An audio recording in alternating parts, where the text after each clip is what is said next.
बिस्मिल्लाहिर्रहमानिर्रहीम। अस्सलामुअलैकुम। ज़ायक़ा पकवान 786 में आपको खुशामदीद कहते हैं। उम्मीद है आप सब खैरियत से होंगे। आज हम बना रहे हैं बिरयानी मसाला। तो बिरयानी मसाला मैं आपको परफेक्ट तरीके से बताऊंगी, जैसे भटियारी या बावर्ची बनाते हैं बिरयानी तो उसमें डालते हैं, वही मसाला मैं आपसे शेयर करूंगी। रेसिपी अच्छी लगी तो लाइक और शेयर कीजिएगा। तो चले बिरयानी मसाला बनाते हैं। देखिए, सबसे पहले हम यहाँ पर ऐड करेंगे इसमें साबित धनिया। तो मैंने यहाँ पर 4 टेबल स्पून भर के मैंने साबुत धनिया ले लिया, ठीक है। और सौंफ भी मैंने 4 चम्मच लिया, ठीक है। मैं चम्मच से बता रही हूँ आपको, मैंने इसको ग्राम में नहीं नापा है, ठीक है। और 4 चम्मच मैंने यहाँ पे ज़ीरा ले लिया साबित, ठीक है। तो ये तीनों चीज़ें मैंने इक्वल क्वांटिटी में ली हैं। इसी चीज़ों से ना बहुत अच्छे से खुशबू आती है। और ये मेरे पास 30 दाने यानी कि लौंग के हैं, ठीक है, जो कि 1 टीस्पून बनते हैं। इसमें डाल देंगे हम 2 टेबल स्पून मैंने यहाँ पे काली मिर्च ले लिए, ये भी इसमें शामिल करेंगे। और 5 मेरे पास बादियान के फूल, ये भी मैंने इसमें डाल दिए। इसको हम तोड़ लेंगे। तो जायफल है, ये देखिए, ठीक है, ये हमने इसमें ले ली है। और 3 मेरे पास जवतरी के फूल थे, ज़रा बड़े साइज़ में। तो ये बिरयानी की जान है ये मसाला, ये हमने इसमें डाल दिया। 10 मैंने बड़ी इलायची ले ली है, ये इसमें डालेंगे। और 10 छोटी इलायची ले ली है, थोड़ी सी यानी कि 2 टेबल स्पून दालचीनी है, इसको भी हम तोड़ के डालेंगे ताकि मशीन में अच्छे से ये पिस जाए। ये भी हम इसमें शामिल कर रहे हैं, ठीक है। अब सारे मसाले हमने इसमें डाल दिए हैं। रह गए हमारे तेज़ पत्ते, तो थोड़े से तेज़ पत्ते हम इसमें डालेंगे और थोड़े से हम बाद में शामिल करेंगे। तो हम इन सारे मसालों को पहले ड्राई रोस्ट करेंगे। यहाँ पर हमने पैन रख दिया, सारे मसाले हम इसमें डाल देंगे। इतना ज़बरदस्त मसाला बनके तैयार होगा ना कि अगर एक दफ़ा आपने इस तरह से घर में मसाला तैयार कर लिया ना बिरयानी का, तो इंशाअल्लाह ये मेरी गारंटी कि कभी भी आप बाहर से मसाला नहीं खरीदेंगे। कम बजट में और बहुत ज़्यादा टेस्टी मसाला आपका तैयार होगा। जब इससे बिरयानी पकेगी ना तो फिर सारे घर वाले आपसे खुश हो जाएंगे और बोलेंगे बस इसी तरह से बिरयानी पकाएं। बहुत ज़बरदस्त मसाला बनके तैयार होता है ये।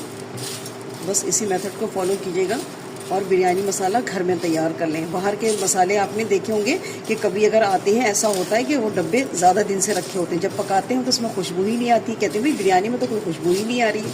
वो यही वजह होती है कि ज़्यादा दिन तक मसाले रखे रहते हैं दुकानों में और फिर वो उठा के अपने कस्टमर को दे देते हैं। तो बस घर में फ्रेश मसाले बनाएं और एंजॉय करें।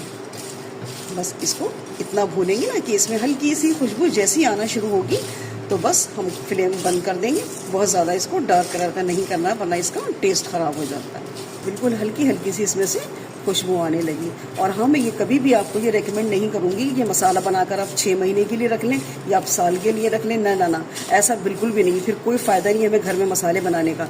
इतने महीनों तक रखने से ना इसकी खुशबू उड़ जाती है, कोई खुशबू इसमें बाकी नहीं रहती है। तो कभी भी इतने दिन के लिए ये मसाले जब हम घर में ही बना रहे हैं तो इतने दिन के लिए बनाने के लिए कोई ज़रूरत नहीं है, ठीक है। कम से कम 3 महीने के लिए आप ये मसाले बना सकती हैं। अदरवाइज़ क्या होता है कि इसकी खुशबू चली जाती है डब्बों के अंदर से। बस मसाले हमारे अच्छे से भुन गए और इसमें से खुशबू भी एक ज़बरदस्त आने लगी है। बस हम अब फ्लेम को बंद कर देंगे। बस मसाले ठंडे हो गए। हम इसको क्या करेंगे, मिक्सी के जार में डाल लेंगे। तो मैं 2 मरतबा में करके इसको पीसूँगी क्योंकि मेरा जार थोड़ा छोटा है। मसाला हमने पीस लिया और माशाल्लाह इतनी खुशबू आ रही है कि मैं आपको बता नहीं सकती। मसाले पीसने से इतनी खुशबू आ रही है, तो जब बिरयानी पकेगी तो क्या होगा। ये देखिए माशाल्लाह कितनी खूबसूरत रंगत आ गई है मसाले की। अब हम इसमें क्या करेंगे, तो थोड़े से हम सूखे मसाले जो हमारे रेगुलर इस्तेमाल में आते हैं ना, हम वो भी इसमें मिलाएंगे, ठीक है। तो यहाँ पर मैंने 2 टीस्पून कश्मीरी लाल मिर्च ले ली है, ठीक है। अच्छा, कश्मीरी लाल मिर्च तो आपको पता है स्पाइसी होती नहीं है, लेकिन ये आपकी बिरयानी को कलर बहुत अच्छा देगी, ठीक है। और 2 टीस्पून मैंने रेगुलर मिर्च ले ली है पिसी हुई, ये भी हम इसमें डालेंगे। और लौंगे डाल देंगे हम 20 से 25 मैंने इसमें लौंग डाल दी है, ठीक है। और 10 इलायची डाल दी है साबित, हमने पीसी भी थी ना मसालों में, तो हम इस तरह भी डालेंगे। और यहाँ पर ले लिए हमने आलू बुखारे, ये आलू बुखारे भी हम इसमें डाल देंगे। 10 मैंने आलू बुखारे ले लिए। आप चाहें तो आलू बुखारा बढ़ा भी सकते हैं क्योंकि बिरयानी में तो हमने डालना होता है ना। और तेज़ पत्ते हम थोड़े से इसमें तोड़ के डाल देंगे हाथ से। तो इतना परफेक्ट मसाला बन के तैयार होगा ना कि अगर इस मसाले से बिरयानी पका लेंगी ना तो बाहर की बिरयानी या शादी ब्याह की बिरयानी आपको बिल्कुल फीकी लगेगी। बस इसको हम अच्छे से मिक्स करेंगे इसके अंदर। ये देखिए कितना ज़बरदस्त मसाला बन के तैयार हो गया है। बिरयानी का मसाला तो हमारा तैयार हो गया है, लेकिन अब इसे पकाना कैसे है, कितना डालना है। अगर आप 1 किलो की बिरयानी बना रही हैं तो 2 चम्मच इसमें खाने वाले आप भर के डालें, और बाकी अगर आप स्पाइसी चाहती हैं तो वो आप पे डिपेंड करता है कि आप जो रेगुलर मसाले हम यूज़ करते हैं ना उसमें से आप डालें। मिर्च, पिसी हुई धनिया, पिसी हल्दी या हरी मिर्चों का पेस्ट भी तो डालते हैं ना हम, तो आप अपनी मर्ज़ी से वो डाल सकती हैं। लेकिन 1 किलो के लिए 2 चम्मच मसाला ये बिरयानी का बनाकर डालिएगा, ठीक है। तो बस मैंने तो अपनी ईद की तैयारी कर ली है, अब आप भी अपनी ईद की तैयारी कर लीजिए, मसाला बना के रख लीजिए, और रेसिपी अच्छी लगी तो अपना फीडबैक ज़रूर दीजिएगा। चलिए मिलते हैं नेक्स्ट वीडियो में एक नई रेसिपी के साथ। अल्लाह हाफिज़।